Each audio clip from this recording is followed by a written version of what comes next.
अस्सलाम वालेकुम। Welcome to my channel voice over by Amna Shah. I hope कि आप खुश होंगे। कहानी शुरू करने से पहले आपसे रिक्वेस्ट है कि अगर आपको मेरा कंटेंट पसंद आता है तो प्लीज़ मेरे चैनल को सब्सक्राइब करें। आइए कहानी का आगाज़ करते हैं। सुबह 8 बजे के करीब थाना कैंट के एसएचओ को एक नामालूम नंबर से फ़ोन कॉल मौसूल हुई। कॉल करने वाले ने बताया कि शहर के मशहूर इलाके गुलशन पार्क के एक वीरान गोचे में एक शख्स की लाश पड़ी है। प्लीज़ आप फ़ौरन वहां पहुंचें। इसके बाद कॉल ड्रॉप हो गई। गुलशन पार्क शहर का एक बड़ा पार्क था जहां लोग सुबह सुबह चहलकदमी के लिए आया करते थे। ये पार्क थाना कैंट की हदूद में आता था। कॉल सुनने के बाद एसएचओ ने फौरन अपनी टीम तरतीब दी और सरकारी गाड़ी में गुलशन पार्क की तरफ चल पड़ा। 25 मिनट के बाद वो गुलशन पार्क में था। एसएचओ ने इस नंबर पर कॉल दोबारा मिलाई जिस नंबर से उसे फ़ोन कॉल आई थी। तीसरी घंटी पर इस शख्स ने कॉल वसूल कर ली और एसएचओ को बताया कि वो लाश के करीब ही मौजूद है। इसने एसएचओ को लाश की लोकेशन समझाई। अगले 5 मिनट में पुलिस लाश के पास पहुंच चुकी थी। मरने वाले शख्स की उम्र लगभग 50-55 के करीब थी और उसे गोली मारकर हलाक किया गया था। उसकी लाश करवट के बल पड़ी थी। एसएचओ ने कॉल करने वाले शख्स से सवाल जवाब शुरू कर दिए। कॉल करने वाले का नाम जावेद था और पार्क के करीब ही उसकी रिहाइश थी। जावेद ने बताया कि वो हर रोज़ सुबह सुबह सैर करने पार्क में आता है। आज वो काफ़ी देर से पार्क में आया था। देर से आने की वजह उसने ये बताई कि सुबह सुबह उसके बेटे की बैरून मुल्क से कॉल आ गई थी जिसकी वजह से वो आज देर से पार्क आया। जब उसने पार्क का दूसरा चक्कर लगाया तो अचानक उसकी नज़र लाश पर पड़ी जिसे देखकर वो ठिठक गया और फौरन पुलिस को कॉल कर दी। पार्क में पुलिस को देखकर लोग आने लगे और एक हिजूम इकट्ठा हो गया। अब लाश की शनाख्त का मसला दरपेश था। हिजूम में से एक शख्स ने बताया कि वो मरने वाले को जानता है। इसका नाम इलियास है और वो एक सरकारी मुलाजिम है। इंस्पेक्टर ने लाश शनाख्त करने वाले से उसका एड्रेस पूछा तो उसने बताया कि मरने वाला उसका महल्लेदार है और वो करीबी एक बस्ती जमाल टाउन में रहता है। इंस्पेक्टर ने सबसे पहले एम्बुलेंस को कॉल की और लाश को पोस्टमार्टम के लिए सिविल अस्पताल भेज दिया। फिर एसएचओ इस शख्स को साथ लेकर मरने वाले के घर पहुंच गया। मरने वाले के लवाहिकीन में सिर्फ 2 अफराद थे। एक इसकी बेवा शैला बेगम और दूसरा उसका बेटा इदरीस था। शैला एक 38 साल की जवान और खूबसूरत औरत थी। इदरीस की उम्र 20 साल थी। जब एसएचओ ने इन्हें बताया कि इलियास कत्ल हो गया है तो वो माँ बेटा ये सुनकर रोने लगे। फिलहाल इनसे सवाल जवाब नहीं हो सकते थे। एसएचओ ने लाश पोस्टमार्टम के लिए भेजने से पहले इसकी जेबों की तलाशी ली थी मगर उसे कुछ नहीं मिला था सिवाय 3000 रुपये के। इलियास का मोबाइल फ़ोन घर में था। इसने इदरीस से कहा कि इलियास का फ़ोन इसे दे दिया जाए। इदरीस ने अपने बाप के कमरे से उसका फ़ोन लाकर एसएचओ को दे दिया। थानेदार का अंदाज़ा था कि कत्ल की यह वारदात किसी चोर डाकू ने नहीं की थी क्योंकि इसकी जेब में 3000 रुपये मौजूद थे। वो इलाका बहुत पुरअमन था। वहाँ आज तक कोई ऐसी वारदात नहीं हुई थी। ये पहला वाकया था। पुलिस ने तफ्तीश शुरू कर दी। सबसे पहले इलियास के टेलीफोन पर रिसीव की गई और आउटगोइंग कॉल्स को चेक किया गया मगर वो सब नॉर्मल कॉल्स थीं और सभी उसके जानने वाले थे और ये नंबर इलियास के अपने मोबाइल में फीड थे। पोस्टमार्टम के आने तक एसएचओ ने इलियास के दफ्तर के पुलिस से पूछताछ शुरू की जिसके मुताबिक इलियास इंतहाई शरीफ और नफ्स, ईमानदार और दयानतदार बंदा था। वो बहुत हंसमुख इंसान था। कभी किसी को तंग नहीं किया। हर शख्स से इखलाक से पेश आया। कभी किसी से फालतू बात नहीं की। वक्त का पाबंद था। इसके ऑफिसर्स और दफ्तर का दीगर अमला इससे बहुत खुश था और इसकी इज्जत भी करता था। कभी किसी से झगड़ा या लड़ाई नहीं की। वो अपने काम से काम रखता था। इलियास के दफ्तर वालों ने जब इलियास के कत्ल की खबर सुनी तो सब मगमूम और गमगीन हो गए। एसएचओ को मायूसी हुई। उसका ख्याल था कि हो सकता है इसके दफ्तर का कोई बंदा उसके कत्ल में मुलविस है मगर यहाँ तो सब उसकी खूबियों के गुण गा रहे थे। दिन के 12 बजे इलियास की लाश पोस्टमार्टम होकर आई जिसे मगरिब की नमाज के बाद सुपुर्द खाक कर दिया गया। पोस्टमार्टम रिपोर्ट के मुताबिक मकतूल को रिवॉल्वर की 4 गोलियां लगी थीं और उसका कत्ल सुबह 7 और 7:30 बजे के दरमियान हुआ था। 4 गोलियां लग चुकी थीं तो किसी ने गोली चलने की आवाज़ भी यकीनन सुनी होगी। एक बार फिर एसएचओ का रुख गुलशन पार्क की तरफ हुआ। इसने इर्द गिर्द की शॉप्स और रहने वालों से पूछताछ की, मगर सबने यही बताया कि किसी ने भी गोलियां चलने की आवाज़ नहीं सुनी। लाश के करीब चली हुई गोलियों के कौल पड़े थे, जिसे लेबोरेटरी टेस्ट के लिए भिजवा दिया गया था। इंस्पेक्टर का ख्याल था कि मकतूल को साइलेंसर लगे रिवॉल्वर से गोलियां मारी गई हैं। अगले दिन एसएचओ मकतूल के घर गया और उसकी बीवी शैला और बेटे इदरीस से मिला। इनसे जो सवालों जवाब हुए, इसके मुताबिक मकतूल 5 वक्त का नमाजी परहेजगार इंसान था। वो रोज़ाना सुबह की सैर करने के लिए पार्क में 7 बजे जाता था और 8 बजे इसकी वापसी होती। आकर वो नहाता, कपड़े तब्दील करता, फिर नाश्ता करके अपने ऑफिस रवाना हो जाता। वो पूरे 9 बजे ऑफिस पहुंच जाता और शाम 5:30 बजे घर वापस आ जाता। घर आकर वो चाय पीता और टीवी पर खबरें सुनता। इशा की नमाज अदा करने के बाद सो जाता। सुबह जल्दी उठ जाता और फजर की नमाज मस्जिद में अदा करता। इलियास का कोई यार दोस्त नहीं था। वो कमगो इंसान था। जिस दिन इसका कत्ल हुआ, इस रोज़ भी वो अपनी रूटीन के मुताबिक पार्क में सैर करने गया था, मगर वापस इसकी लाश आई। एसएचओ को कत्ल से मुतालिक कोई ख़ास बात मालूम न हुई। मकतूल के घर में सोगवारी थी और रिश्तेदार और दूसरे लोग ताज़ियत के लिए आ जा रहे थे। आने जाने वाले लोगों में भी कोई मशकूक शख्स नजर न आया। इलियास के कत्ल की एफआईआर थाने में दर्ज हो चुकी थी और इस पर तफ्तीश भी हो रही थी, मगर अभी तक पुलिस अंधेरे में थी। इलियास के कत्ल का कोई भी सुराग नहीं मिला था। एक इंसान का कत्ल हुआ था और इंसान भी बहुत अच्छा था। एक ख्याल एसएचओ के जहन में आया और वो ये कि मकतूल की बेवा शहला बेगम एक जवान और खूबसूरत औरत थी, जबकि इलियास एक उम्र रसीदा शख्स था। हो सकता था कि दोनों के दरमियान अनबन हो और शहला बेगम के किसी के साथ मरासिम हों, और हो सकता है कि शहला बेगम के कहने पर उस मर्द ने इलियास को कत्ल कर दिया हो। इसी ख्याल के तहत एसएचओ ने शहला बेगम से मिलने का फैसला किया और अगले दिन रात के 9 बजे वो इलियास के घर में था। उसने शहला बेगम से पूछा, इसकी शादी किन हालात में हुई थी, मतलब लव मैरिज थी या अरेंज? शैला ने बताया, इनकी शादी अरेंज थी। शैला के माँ बाप बहुत गरीब थे और वो 7 बहन भाई थे। इसके माँ बाप औलाद की जल्दी शादी करने के हक में थे। वजह यह थी कि वो जल्द से जल्द बच्चों की शादियों का फरीजा अदा करना चाहते थे, और यही वजह थी कि शैला के 4 बहन भाइयों की शादी हो चुकी थी। अब शैला का नंबर था। शैला के वालिद के किसी जानने वाले के तवस्सुस से इलियास का रिश्ता आया तो उस वक्त शैला की उम्र सिर्फ 17 साल थी, जबकि इलियास की उम्र 34 साल थी और वो एक सरकारी महकमे में जूनियर क्लर्क था। इलियास एक शरीफ इंसान था। जिन साहब के तवस्सुस से रिश्ता आया था, उन्होंने इलियास की पूरी जिम्मेदारी ली थी और गारंटी दी थी, तो अल्लाह का नाम लेकर चटमंगनी पट ब्याह के मुताबिक शैला और इलियास की शादी कर दी गई। इलियास बहुत अच्छा शौहर साबित हुआ क्योंकि वो एक समझदार इंसान था और बचपन से नमाजी परहेजगार था। इलियास शैला का बहुत ख्याल रखता था। गो के घर में गुर्बत थी मगर सुकून था। इलियास ने भी कभी लड़ाई झगड़ा नहीं किया। आहिस्ता आहिस्ता वो तरक्की करते करते जूनियर क्लर्क से सुपरडेंट के ओहदे पर पहुंच गया था। शादी के 1 साल बाद इदरीस पैदा हुआ। इसके बाद फिर इनके यहाँ कोई औलाद ना हुई। वो पुरसुकून जिंदगी गुजार रहे थे। उन्होंने इदरीस को पढ़ाया लिखाया। जब इदरीस की तालीम मुकम्मल हो गई तो इलियास उसकी जॉब का बंदोबस्त अपने महकमे में करने की कोशिश कर रहा था, मगर मुलाजमतों पर पाबंदी लगी हुई थी, इसलिए इदरीस फारिग था।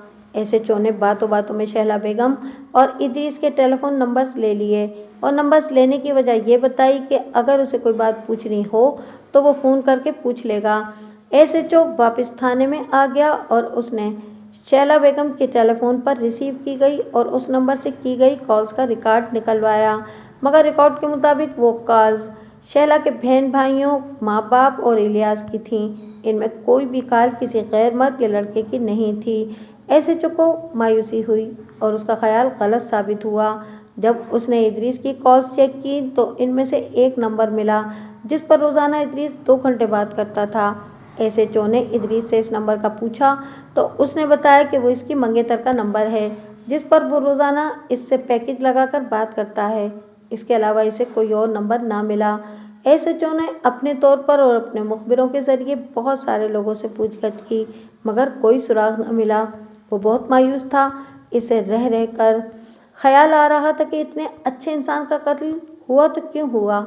ہر بندہ الیاس کی تعریف کرتا تھا اور اسے اچھے لفظوں سے یاد کرتا تھا مگر کوئی تو دشمن تھا اس کا جس نے اس کو قتل کیا تھا اور وہ دشمن ہی اسے نہیں مل رہا تھا۔ قاتل کا کوئی سراغ نہیں مل رہا تھا۔ یہ اندھا قتل تھا۔ SHO نے تنگ آ کر فی الحال اس کیس کو پینڈنگ کر دیا اور دوسرے کیسز میں مصروف ہو گیا۔ شہلا بیگم کی طرف سے اس کے مرحوم شوہر کے آفس میں درخواست موصول ہوئی جس میں گروپ کے لائف انشورنس، گریجویٹی اور پنشن کی استدعا کی گئی تھی۔ ان دنوں گورنمنٹ نے دوران ڈیوٹی مرنے والے شخص کی انشورنس کی رقم 25 لاکھ روپے کی تھی۔ اب ظاہر ہے یہ واجبات وصول کرنا شہلا بیگم کا حق تھا۔ ساتھ ہی ادریس کی ملازمت حاصل کرنے کی بھی درخواست محکمے کو ملی کیونکہ جو ملازم دوران سروس فوت ہو جائے تو فوراً اس کے بیٹے کو مرنے والے کی جگہ پر ملازمت مل جاتی ہے۔ گو نئی ملازمتوں پر پابندی تھی مگر ایسے کیسوں میں پابندی کا اطلاق نہیں ہوتا تھا۔ محکمے نے ضابطے کی کارروائی کے لیے ادریس کی درخواست رکھ لی۔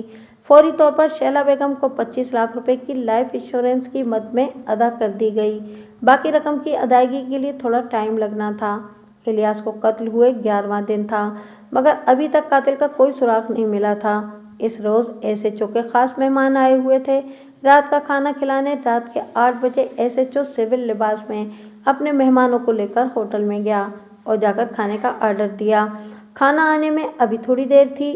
SHO اور اپنے مہمانوں سے باتیں کر رہا تھا کہ اچانک اس کی نظر مقتول الیاس کے بیٹے ادریس پر پڑی۔ وہ اپنے 3 دوستوں کے ساتھ کھانا کھانے آیا ہوا تھا۔ خلاف معمول ادریس بہت چہک رہا تھا اور خوشی اس کے منہ اس کی باتوں سے جھلک رہی تھی۔ SHO کو ایک جھٹکا لگا۔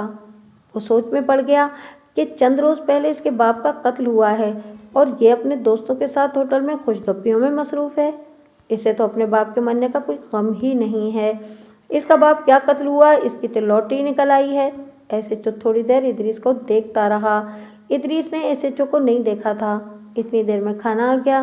SHO نے اپنے مہمانوں کے ساتھ کھانا کھایا اور ہوٹل سے اٹھایا۔ اب SHO کو ادریس مشکوک لگنے لگا۔ اس سے پوچھ گچھ اب بہت ضروری تھی۔ چنانچہ اگلے دن اس نے ادریس کو کال کر کے تھانہ گلشن میں بلا لیا۔ جب ادریس تھانے میں آیا تو SHO نے اس کا حال احوال پوچھا اور ادھر ادھر کی باتیں کرنے لگا۔ باتوں باتوں میں اس نے ادریس سے پوچھا کہ وہ کل رات کدھر تھا تو ادریس نے بتایا کہ وہ گھر میں ہی تھا کیونکہ لوگ اس کے باپ کی تعزیت کرنے ابھی تک آ رہے ہیں۔ اب SHO کا شک یقین میں بدل گیا کہ الیاس کے قتل میں یقیناً ادریس ملوث ہے کیونکہ ادریس نے جھوٹ بولا تھا کہ وہ کل رات گھر میں تھا جبکہ وہ دوستوں کے ساتھ ہوٹل میں تھا۔ ادریس نے SHO سے پوچھا کہ اسے تھانے کیوں بلایا ہے تو SHO نے اس کی آنکھوں میں آنکھیں ڈال کر اسے بتایا کہ اس کے باپ کا قاتل مل چکا ہے اور یہ سن کر ادریس ایک دم پریشان ہو گیا۔ کدھر ہے میرے باپ کا قاتل؟ اس نے خشک ہونٹوں پر زبان پھیرتے ہوئے پوچھا۔ SHO اپنی سیٹ سے اٹھ کر ادریس کے پاس آیا اور چھڑی کی نوک ادریس کی ٹھوڑی کے نیچے رکھ کر اس کا چہرہ اوپر اٹھاتے ہوئے کہا، الیاس کا قاتل میرے سامنے ہے۔ یہ سن کر ادریس کے پسینے چھوٹ گئے۔ بھلا میں اپنے باپ کو کیوں قتل کرتا؟ اس نے ہکلاتے ہوئے کہا۔ قتل کی وجہ بھی تم بتاؤ گے۔ SHO نے اس کا گریبان پکڑ لیا اور ادریس کو کرسی سے اٹھایا اور ساتھ ہی حوالدار کو آواز دی تو اگلے ہی لمحے حوالدار اس کے کمرے میں تھا۔ SHO نے حوالدار سے کہا کہ اسے ذرا ڈرائنگ روم کی سیر تو کروا کے لاؤ۔ اس کی یادداشت خراب ہو گئی ہے۔ اس کو کچھ یاد نہیں آ رہا۔ حوالدار ادریس کو گھسیٹتے ہوئے ڈرائنگ روم میں لے گیا۔ ادریس کا رنگ پیلا پڑ چکا تھا اور تھوڑے سے تشدد کے بعد اس نے اعتراف جرم کر لیا اور قبول کر لیا کہ اس نے اپنے باپ کو قتل کیا ہے۔ قتل کرنے کی وجہ یہ بتائی کہ اس کی تعلیم مکمل ہو چکی تھی مگر اسے کہیں ملازمت نہیں مل رہی تھی۔ وجہ یہ تھی کہ نئی ملازمتوں پر حکومت نے پابندی لگائی ہوئی تھی۔ اسے اور اس کی منگیتر کو شادی کی بہت جلدی تھی مگر دونوں گھرانوں نے یہ شرط رکھی تھی کہ جیسے ہی ادریس کو کہیں ملازمت ملے گی تو ان کی شادی ہوگی۔ یہ منگنی ادریس نے اپنی مرضی سے کرائی تھی۔ وہ اپنی منگیتر کو پسند کرتا تھا اور وہ بھی اسے پسند کرتی تھی۔ ادریس نے کسی سے یہ سنا تھا کہ اگر دوران ملازمت کوئی ملازم فوت ہو جائے تو اس کی جگہ اس کے بیٹے کو فوراً ملازمت مل جاتی ہے۔ ایک دن اس کے ذہن میں یہ شیطانی خیال آیا کہ کیوں نہ وہ اپنے باپ کو مار دے، اس طرح انشورنس کی رقم بھی مل جائے گی اور اس کی ماں کی پنشن بھی شروع ہو جائے گی اور اسے جاب بھی فوراً مل جائے گی۔ آخر کافی سوچ بچار کے بعد اس نے اپنے باپ کو قتل کرنے کا منصوبہ بنایا۔ وہ صبح صبح سیر کرنے گلشن پارک میں جاتا تھا تو وہیں پر اس کو قتل کیا جا سکتا تھا۔ اس نے ایک پستول لیا اور اس کے آگے سائلنسر چڑھا لیا۔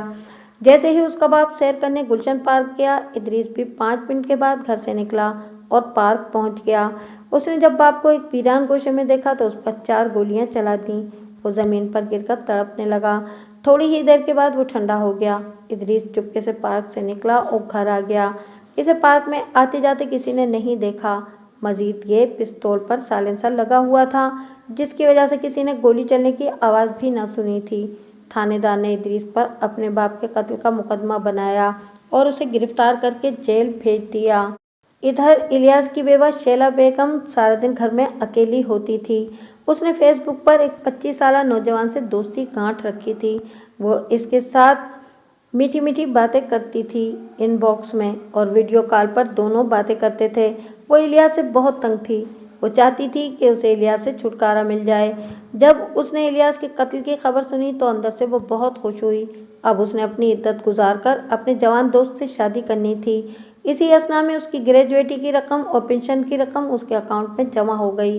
انشورنس کی رقم تو پہلے ہی اسے مل چکی تھی، اب اس کے پاس 50 لاکھ روپے تھے۔ بیٹا اپنے باپ کے قتل کی سزا بھگتنے جیل چلا گیا تھا، اب وہ آزاد تھی۔ اس کے راستے کی ساری رکاوٹیں ختم ہو چکی تھیں۔ شیلا بیگم نے فوراً اپنے دوست کو یہ خوشخبری سنائی۔ اس لڑکے کا نام عاطف تھا۔ اس نے BA پاس کیا ہوا تھا مگر کوئی ملازمت نہیں مل رہی تھی۔ وہ سارا دن فارغ رہتا اور ہاتھ میں موبائل پکڑے فیس بک پر مختلف دوستوں سے گپ شپ کرتا رہتا۔ عاطف کوئی لمبا ہاتھ مارنا چاہتا تھا۔ اس کی کوشش تھی کہ اسے کہیں سے موٹی رقم مل جائے جس سے وہ کوئی کاروبار کرے۔ جب شیلا بیگم نے اسے بتایا کہ اس کے پاس 50 لاکھ روپے ہیں تو یہ سن کر عاطف کی آنکھوں میں چمک آ گئی۔